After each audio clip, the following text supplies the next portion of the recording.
Sonce pripeka, kot da smo sredi poletja. Ob takšnih temperaturah tovrstni prizori iz različnih evropskih držav niso nenavadni. Como se puede, como se puede. Con resignación. Con resignación y una botella de agua por si te falta.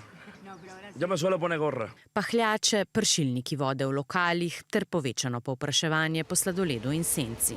Ko padajo rekordi, denimo 35 stopinj Celzija včeraj v Londonu, manevriranje med različnimi načini ohladitve postane prioriteta. This is like way hotter than I was expecting.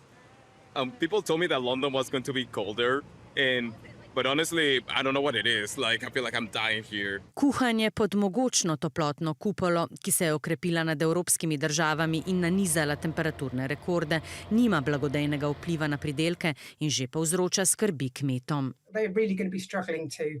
They haven't had the water input they need, and this can really be a problem thinking about having that harvest later in the summer. Nekoč izjema, danes stalnica. Napovedi klimatologov, da bodo ekstremni vremenski pojavi postali norma, so se uresničile. It's going elsewhere.